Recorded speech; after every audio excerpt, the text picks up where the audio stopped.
আসসালামু আলাইকুম। বাংলাদেশের অফিসিয়াল স্মার্টফোন মার্কেটের মধ্যে Realme C সিরিজের একটা ফোন অফিসিয়ালি লঞ্চ হইছে এবং এটা দেখার পর প্রথম রিঅ্যাকশনই হচ্ছে যে এটা কি লঞ্চ করছে আর কি লিগে বা লঞ্চ করছে। Realme নিজস্ব যে পুরাতন ফোনগুলো আছে ওগুলোর একটা আপগ্রেড ভেরিয়েন্টের ফোন এটা মনে হয় না। আর Realme নিজে যে Realme C সিরিজের ফোনগুলোকে কি পরিমাণ পচাইতে আছে এটা হয়তোবা তারাও জানে না। একটা সময় যে C সিরিজের ফোনগুলো অ্যাকচুয়ালি ভাল লাগতো, overall value for money packages দিত এবং এই 20,000 টাকারও নিচের বাজেটের মধ্যে কিংবা 15-16,000 টাকার যে প্রাইস রেঞ্জটা আছে ওই রেঞ্জের মধ্যে এই Realme C সিরিজের কোনো না কোনো একটা কম্পিটিটর থেকেই যেত যেই ফোনটাকেই কিনা রেকমেন্ড করতেই হতো। ওভারঅল ভ্যালু ফর মানির দিক দিয়েও ওই ফোনগুলো অনেকটাই ভালো জিনিস অফার করতো। Realme C15 এর মধ্যে আমরা দেখেছি Realme C13 ছিল, বাট রিসেন্টলি Realme C সিরিজের কোনো একটা ফোন ভ্যালু ফর মানি তো মনেই হয় না। তারা একটা নাম্বার গেম খেলতেছে, সেটাই হলো এই র্যামের এবং স্টোরেজের। এই ফোনটা এরকমভাবে মার্কেটিং করা হইতেছে এখানে নাকি 12 GB র্যাম আছে। আর এই ধরনের ফেক র্যামের মার্কেটিং নিয়ে আমরা অলরেডি একটা ভিডিও আপলোড করছি, যেটা দেখার রেকমেন্ড থাকবে। রিসেন্টলি আপলোড হয়েছে, নিচে লিঙ্কও দেওয়া থাকবে। অ্যাকচুয়ালি ওইখানে ক্লিয়ারভাবে বলা হয়েছে যে এই কম বাজেটের মধ্যে যে ভার্চুয়াল র্যামের যে স্ক্যামটা তারা চালাইতেছে এটাতে অনেকেই ইনফ্লুয়েন্স হয়ে যায়। মানুষ মনে করে যে অ্যাকচুয়ালি এই জিনিসটা একটু হলেও কাজে দেয়, কিন্তু আলটিমেটলি এটা আপনার কোনো কাজে দেয় না। এর থেকেও যদি একটা ভালো স্টোরেজ প্রোভাইড করে এই ফোনগুলোর মধ্যে, মানে টাইট বাজেট ক্যাটাগরির ফোনগুলোতে, তারপরেও মনে হয় ফোনটা একটু স্মুথলি চলবে রাদার দেন এই ইএমএমসি স্টোরেজ ব্যবহার করার পর যদি 12 GB র্যামও দেয়, তারপরও ফোন থেকে ওই স্যাটিসফ্যাকশন আসবেই না। যেরকম কিনা এই বাজেট ক্যাটাগরির মধ্যে আপনি একটা ফোন থেকে পারফরমেন্স ডিজার্ভ করেন।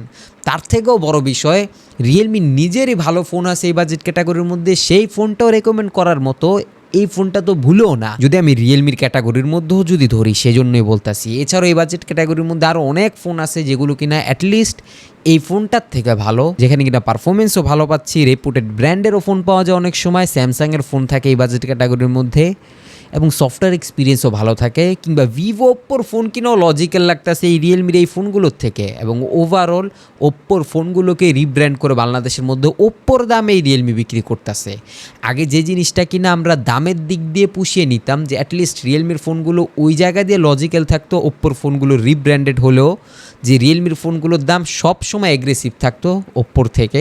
বাট বাংলাদেশের মধ্যে খেলাটা হইতেছে উল্টো, Realmeর ফোনের দামও ওই ওপ্পোর সমানই। আর যারা এখনও অবধি ভাবতেছেন যে এই ফোনটার মধ্যে কী এমন খারাপ জিনিস আছে যা কিনা এই 18,000 টাকার বাজেট ডিজার্ভ করে না।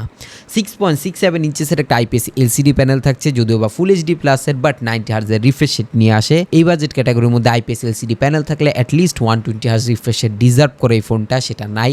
আর এর থেকেও ডিসগাস্টিং বিষয় হচ্ছে এখানে ইউনিসকের T612 প্রসেসর আছে, যে প্রসেসরটা কিনা একটা 10,000 টাকা দামের ফোনের মধ্যে ইউজ করা হয়। সিম্ফনি ওয়ালটনের মতো ব্র্যান্ড এই ধরনের প্রসেসর দিয়ে ফোন আনে 10-11 হাজার টাকার মধ্যে। এই Realmeর এই ফোনটার দাম 18,000 টাকা। 12 GB নাকি র্যাম আছে, এই জন্য আপনারা কিনবেন। অ্যাকচুয়ালি তারা এখানে র্যাম আর স্টোরেজে দেখিয়ে বিক্রি করতে চাইতেছে। 6128 GB র্যাম রোমের ভেরিয়েন্ট আছে, 6 GB র্যাম এই বাজেট ক্যাটাগরির মধ্যে।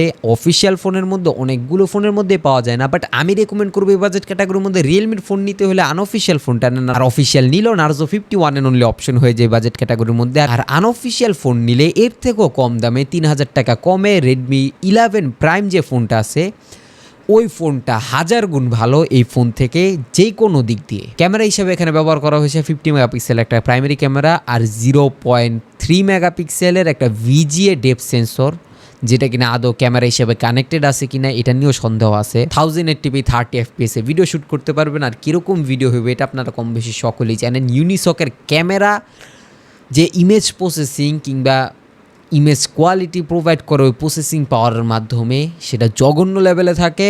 10-12 হাজার টাকার ফোনের মধ্যেও যেই ধরনের ক্যামেরা পারফরমেন্স প্রোভাইড করে এই প্রসেসরটার কারণে ওই ফোনগুলো, সেগুলোই তো দেখতে ভালো লাগে না। আর এখানে 18,000 টাকা ফোনের দাম রাখা হইতেছে। বাদ বাকি 8 মেগাপিক্সেল একটা সেলফি ক্যামেরা আছে, এটার থেকেও খুব বেশি কিছু একটা এক্সপেক্ট করেন না। শুধুমাত্র 720p ভিডিও শ্যুট করতে পারবেন এই সেলফি ক্যামেরা দিয়ে। আর হ্যাঁ, মার্কেটিং করার জন্য এই বাজেট ক্যাটাগরির মধ্যে একটা তগড়া জিনিস দিছে, যেটা কিনা স্টোরেজ আর র্যামের কথা তো বললামই, এটা দেখা তারা বিক্রি করবে। আরও একটা জিনিস, সেটাই হলো 5000 মিলিঅ্যাম্পিয়ারের ব্যাটারি, যেটা কিনা অ্যাজ ইউজুয়াল, এবং 33 ওয়াটের ফাস্ট চার্জার, যা কিনা এই বাজেট ক্যাটাগরির মধ্যে এই দুইটা কম্বিনেশন দেখিয়ে এই ফোনটাকে বিক্রি করে ফেলবে তাদের মতে অ্যাকচুয়ালি।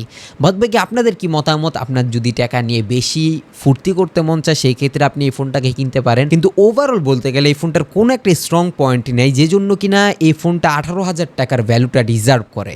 তারপরেও দেখবেন অনেক আপনাদের পছন্দের ক্রিয়েটর ওইটা সেটা দেখা দিব যে এর ক্যামেরা দিয়ে আইফোনের থেকেও ভালো ইমেজেস পাওয়া যাচ্ছে, দারুণ ক্যামেরা প্রোভাইড করছে, পারফরমেন্স ভালো, এত ভালো র্যাম, 12 GB 13 GB র্যাম হওয়ার কারণে আপনি আরামসে গেমিং স্মুথলি করতে পারবেন, এইটা সেইটা নানান জিনিসপত্র। সেই ক্ষেত্রে আপনি এই ফোনটা কিনতেই পারেন, যেহেতু আপনার একটা পছন্দের কোনো একটা ক্রিয়েটর এই ফোনটাকে রেকমেন্ড করছে আপনাকে। বাদবাকি আপনার টাকার যে ভ্যালু ওটার কথা ভুললেই যান, যা কিনা এই বাজেট ক্যাটাগরির মধ্যে মোটো আপনাকে এই ফোনটা দিতে পারবে না। ভিডিওটা শেয়ার করে দেওয়ার রিকোয়েস্ট থাকবে অ্যাকচুয়ালি তাদের কাছে যারা কিনা এই বাজেট ক্যাটাগরির মধ্যে ফোন কিনতে চাচ্ছে। নিচে সাবস্ক্রাইব বাটনটা যদি সাদা থাকে অ্যাজ ই রিকোয়েস্ট এক ক্লিকে কালো করে বেল আইকনটাকে অল করে দিন। I'll catch you guys in the next video. আল্লাহ হাফেজ।